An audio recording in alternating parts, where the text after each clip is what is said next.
Sketches of life. Cat Lady Group Therapy. The classroom at the Lincoln Avenue Community Learning Center is set up for a group therapy session. The whiteboard at the head of the class says Cat Lady Support Group. The chairs are all arranged in a circle. All of the participants are women. Overwhelmingly, they are women ages 40 and over. June is the group leader, a 50-year-old woman looking fairly authoritative. A pair of friends are sitting together, Debbie and Laura. Both of them are in their 40s. Debbie is clearly overweight. Margot is a young woman in her 20s, very attractive. She's sitting by herself. Thanks to everybody for coming today. Looks like we have a kitten lady with us. What's your name, dear? Margot. Margot, so nice to meet you. I'm June. I donated my final Persian 5 years ago and have never looked back. I have a long-term boyfriend now, and we're thinking of getting engaged very soon. I formed this group to help other women overcome the self-imposed prison that cat ownership turns into for ladies as they age. We only have 2 rules here. First, always be honest. Personal growth is not possible without honesty. You must be honest with us, but more importantly, you must be honest with yourself. The second rule is that we leave the cat names outside of these walls. Now tell us, Margot, how many cats do you own? 2. What breed are they? Debbie asks. They're British Shorthairs. Adorable, Debbie says. Come on, tell us their names. Debbie, what did I just explain to Margot here? Oh, come on, June, it's our first time. Can't we just live a little bit? It's been like 5 meetings since we brought up a name. Okay, fine. It's Margot's first day here, and we've all been really good the past month. Because they're British Shorthairs, I call them William and Harry. Oh, how adorable! I have William and Harry too, Debbie says. I have a Kate and Pippa. They're twins, Laura says. June attempts to get the group back on task. So, Margot, dear, tell us, how many times have you attempted to donate William and Harry?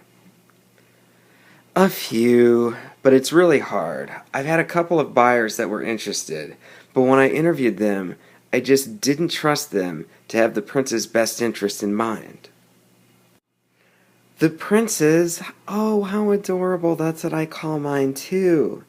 I also have a pair called the Cabinet because I named them Condoleezza and Hillary. When was the last time you talked to somebody about donating them or buying them, or put an ad online to try and sell them? June asks. Oh, about 6 months ago. Okay, well that's good, but we have a 1 attempt per month requirement. You have to attempt to donate or sell or otherwise get rid of course not violently, 1 cat at least once a month. I don't know if I can meet that requirement. That sounds way too hard.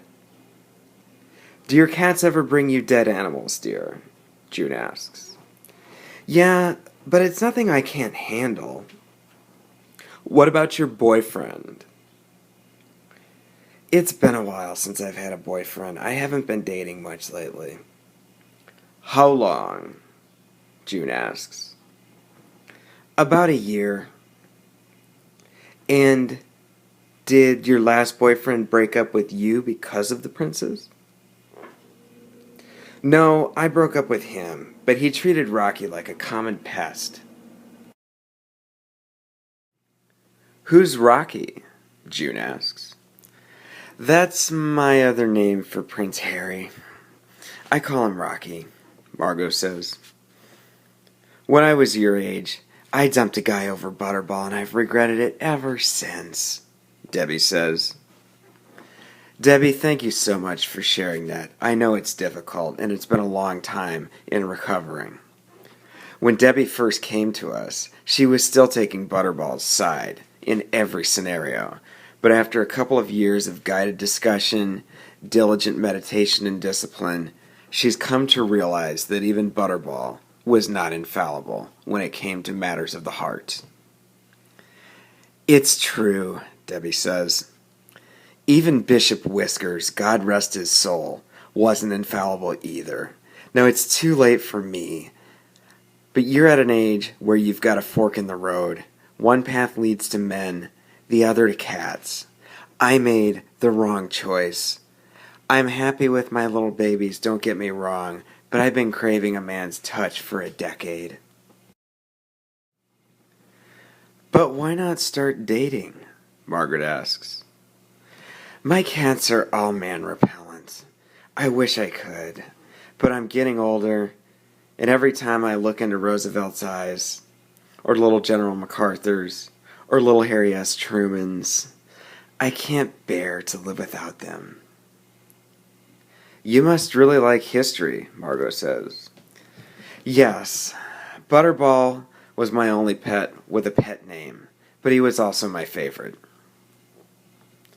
You see, Margot, June interjects, this is why we have the no-name rule, and why we try to enforce it.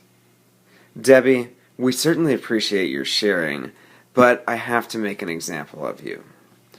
Margot, take a look across the room. Take a look at the beautiful soul that is Debbie O'Shaughnessy. And you have to ask yourself, do you want to grow old naming cats? Margot looks around the room. She sees the faces of women who are single, older, and attached to cats, not men. You're still young and beautiful, June says. However, if you continue to attend the group, which we really want you to do, you must understand that we will need to use tough love on you, because you still have plenty of time to make the right choice. But what do I do? Margot asks. The men I've been meeting lately have all been horrible. I tried dating, but if they're not jerks, they just aren't connecting. When I come home, my cats are my solace. Do you ever mention the princes or Rocky went on a date? Lauren asks. Not usually. Good. Be sure not to do that. A couple of years ago, I was out on a date with a gentleman who claimed to be a cat lover. But when I started to tell him about Stevens and Lord Darlington, he practically fell asleep. Which is the oldest? June asks. Rocky or the princes? Oh, Rocky's the oldest, Margot says. So Rocky isn't just a name for Prince Harry? No, I'm sorry. Rocky's my other Persian. So it's just the three, June asks. Rocky, Harry, and William? You made it sound like you may have another Persian. I do. It's Rocky and Scotchy. Scotchy, what a beautiful little name. So cute, Debbie says. So is that it? June asks. William, Harry, Rocky, and Scotchy? Margot tries to make eye contact with June, but just can't. She looks away. Margot, just remember our first rule. Honesty is the only policy. In the long run, you cannot hide your cats from us. You don't need to tell us the full truth today. It's your first time, and this is part of the growth process. But you can't keep them hidden forever. It's a breach of trust. And honesty is the only policy. Do you have any pictures? Debbie asks. Fade out. Recorded June 6, 2013.